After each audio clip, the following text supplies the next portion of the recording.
Ni asubuhi nyingine tena, msikilizaji na mtazamaji wa Kwetu News 24 wa kuweza kukuletea habari zenye uchunguzi wa kina, habari zenye kuthibitishwa kutoka mashariki mwa Jamhuri ya Kidemokrasia ya Kongo.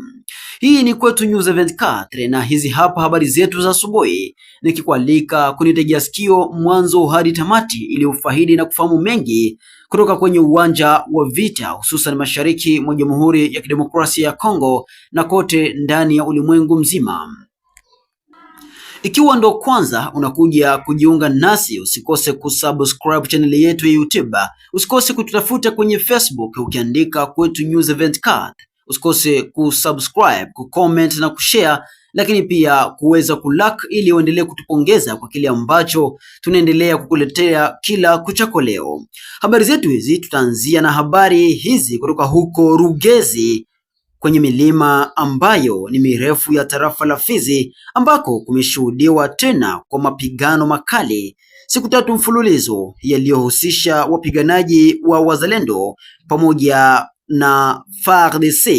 Wazalendo hao wakitoka kwenye muungano wa FARDC au Force Bilozi Bishambuke inayoongozwa naye Delfe Kalembe Ngoma Nzito dhidi ya waasi wa AFC M23 na washirika wake Twirwaneho pamoja na Red Tabara wakishirikiana na majeshi ya huko Rwanda. Mapambano hayo yameshuhudiwa tena siku ya tatu hii ya tariki 20 Mei mwaka 2026 kwenye vijiji vya Namurombwa, Tibiangoma pamoja na huko Kahira kwenye mwambao wa vijiji vya huko Minembwe, tukielekea moja kwa moja huko Rugezi ukiendelea hadi maeneo ya Milimba ni ndani ya tarafa la Fizi jimboni Kivu ya Kusini. Vyanzo vya ndani kutoka eneo hilo la Rugezi pamoja na huko Namurombwa vimesema kuwa mapigano hayo ambayo yameshuhudiwa siku ya tatu hii ya tariki 20 Mei mwaka 2026 ni kufuatia mapambano makali ya siku tatu mfululizo yaliyowahusisha wapiganaji wa Wazalendo pamoja na wanajeshi wa FARDC wakipigana vikali dhidi ya makundi ya AFC M23 pamoja na Twirwaneho.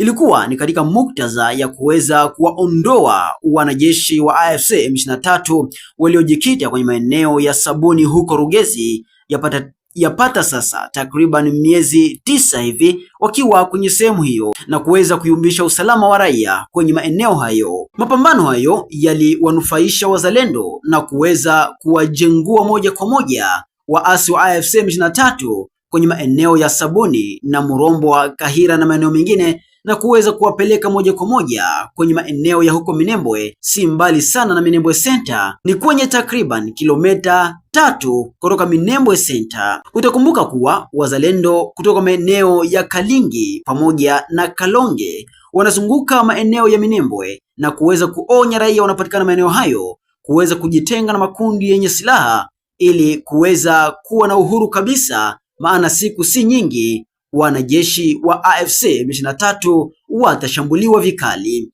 Habari zaidi kuhusu habari hizi endelea kubaki na Kwetu News 24 ili uweze kufahamu mengi zaidi. Naam, habari nyingine ni kwamba raia wa eneo la jimbo la Kivu ya Kusini mashariki mwa nchi ya Jamhuri ya Kidemokrasia ya Kongo pamoja na makamanda wa Kizalendo wameonya kuhusu kujipanga upya kwa waasi wa M23 baada ya kujiondoa kwenye maeneo mbalimbali, maeneo walioyadhibiti kusini mwa mkoa wa Kivu ya Kusini, ambako waliondoka kufuatia shinikizo la Marekani pamoja na mtutu wa bunduki wa Wazalendo pamoja na jeshi la nchi ya Jamhuri ya Demokrasia ya Kongo FARDC. Baada ya kujiondoa kwa waasi hao yapata sasa wiki kadhaa, vitengo vinavyohusika na uchunguzi vya Wazalendo vyataja kuwa bado M23 wanaendelea kushuhudiwa kwenye vijiji kadhaa na kuendesha vitendo bandia dhidi ya raia wa mkoa wa Kivu ya Kusini. Miongoni mwa vijiji wanavyopatikana ni pamoja na Chinjira, Chingala, Burinyi na maeneo mengine ya jimboni Kivu ya Kusini. Wazalendo wa eneo hizo tajwa hapo juu wameomba msaada kwa jeshi la taifa FARDC pamoja na serikali nzima kuwasaidia vifaa vya kijeshi ili kuweza kuondoa wanajeshi hao wa M23 pamoja na majeshi ya Rwanda kwenye maeneo wanayoyakalia kwa sasa baada ya kuondoka kusini mwa jimbo la Kivu ya Kusini na kujipanga upya kwenye maeneo ambayo wametaja hapo juu. Mmoja kati ya viongozi wa wazalendo jimboni Kivu ya Kusini kwenye maeneo ya Mwenga aliwasiliana na Kwetu News 24 na kuweza kueleza mambo yafuatayo. Mimi naongea ni Saddam. Mimi naongea a partir ya zone ya Mwenga. Mimi kwa muda huu niko Kange. Nje niko kwa muda. M23 ilitoka muplene. Ikaingia wapi? Ikaingia Kaziba. Kaziba ilisha deborde deja. Premier escardo ilishafika deja cuisine mining Twangiza. Kupanda pale Chinjira bananyang'anya ng'ombe za baraia. Bengine banapanda mpaka pale Chingala kwa chef de groupement kwa Nanzi. Misio atujue. Donc bale Burinyi. Misio watujue bado.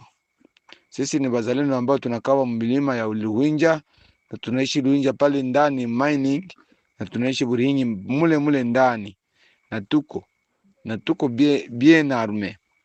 Lakini misio atujue. Hatuwe kama viko mwakor ya gouvernement ya Amerika gisi walisema 75 km barudie nyuma wala misio ya kupasula plateau. Juzi njoo nisikia wanasema kama ni bapatie njia bapande Kizuka, sio Kizuka misio bitenda wapi. Ingeenda kamata Kinshasa bananza rudia nyuma. Kesi. Njoo tunasi gouvernement. Hii message ba partager government de régiment Vela. Axe ya Mwenga bazalendo. Ba partager kwa dereje Uvira. Adui ametia ngome kabambi. Luhinja mining Chinjira mpaka Chingala mpaka leo. Kuna maelfu ya M23 yenye wanajistale. Mimi sio hatujue. Tayari kwa muda ni mimi naongea niko chini ya mining Twangiza. Mimi ni Saddam. Nadhani ninajulikana. Kwa hiyo tunaisi M23 kinapenda misade deborde accord ipitie munjia za Chinjira ipande Mamui wala itobole njia ya Marundi ipande Kizuka ipande Mobilima yende degage ishukie nani Uvira wala ikutanishe baredi Tabala mo plateau. Njo misio. Lakini havitawezekana possible. Sisi tunaishi kwa ajili ya kupigania udongo. Tabalete mamia zenyazi na kiaki mbele ya Mungu. Tunakubali kupiganisha maadui. Ni hivyo. Na tuko tayari kwa muda. Na tulishafunga. Uwezo tunahitaji kwa nguvu ya gouvernement. Sawa. Nadhani mwenye anapata message ajue kama Luhinja kwa leo kuko maelfu. Kaziba kuko maelfu. Burinyi kuko maelfu. Pale Chingala kwa shefu bali Mwishamba Dominiki. Leo hakuna hata kunyoneza tema mate. Lakini tutoki tunasubiria matokeo. Na gisi wakiingia wala wakipita mtasikia. Kwa hiyo tunaomba mahitaji yetu sisi bazalendo ya zone ya Mwenga. Munition, arme d'appui, maku na arme d'appui zote. Bale bajinga wanatushinda tu arme mbili. Tolve na Senep. Tu njoo mwisho. Na vingine vyote tutasubiria. Okay, merci. Mwenye anapata hiyo dua partage kwa vingine. Sawa. Siku njema. Tukizungumzia habari za upinzani nchini Jamhuri ya Kidemokrasia ya Kongo na kisiasa, msikilizaji na mtazamaji wa Kwetu News 24, baada ya kuachana na habari za kivita, ni kwamba upinzani nchini Jamhuri ya Demokrasia ya Kongo unajaribu kuungana dhidi ya marekebisho ya katiba.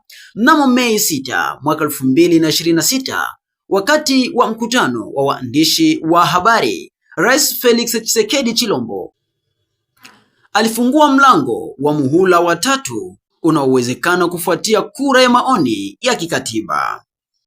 Msimamo huu ulishutumiwa na vyama kadhaa vya kisiasa vya upinzani ndani ya nchi ya Jamhuri ya Demokrasia ya Kongo. Jukwaa hilo linaloitwa C64, muungano wa kifungu cha 64 kifungu cha kikatiba kinachosimamia haki ya upinzani na raia, lilizinduliwa siku ya Jumanne Mei 19 katikati mwa jiji la Kinshasa. Saa 6 mchana, kituo cha Boboto mjini Kinshasa kilikuwa kimejaa watu. Wanaharakati walikuwepo. Chumba kilikuwa kimejaa watu na kila mtu alikuwa akisubiri viongozi wakuu wa upinzani kutoa tangazo.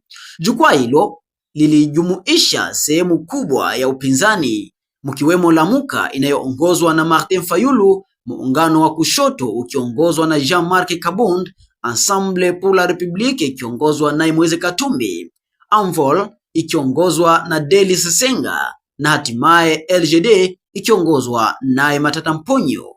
Pia kuna zaidi ya vyama vya kiraia 50 vilivyojiunga kutekeleza harakati za kiraia, anaongeza Prince Epenge wa muungano wa Lamuka wake Martin Fayulu. Hakuna wafuasi wa Kabila na hakuna uwakilishi wa rais wa zamani Joseph Kabila. Mstari wetu mwekundu, anaeleza mshirika wa karibu wa Martin Fayulu, ni kuunga mkono M23. Kwa hivyo pia hakuna mwakilishi wa muungano wa Sauvons la RDC ambao ulizinduliwa miezi michache iliyopita karibu na rais wa zamani Joseph Kabila. Mmoja wa wanasiasa ametuambia kwamba ameachana na uongozi wa Sauvons la RDC na kujiunga na C64. Umoja huu haukufikiwa bila matatizo. Tulitambua kinachotuunganisha na kutugawanya, anaeleza Prince Epenge, lakini hatimaye mpango wa utekelezaji bado haujafichuliwa. Ni kufikia hapo, mpendwa mtazamaji na msikilizaji wa Kwetu News 24, ndipo nimeangusha nanga katika matangazo yetu ya asubuhi ya leo. Ikiwa ndo kwanza unakuja kuungana nasi, tafadhali usikose kubonyeza kwenye subscribe yako, usikose kucomment na kutuambia unapatikana wapi, lakini pia usikose kulike ili kuendelea kutupongeza kwa kile tunachokifanya. Asante, hadi wakati mwingine. Kwaheri.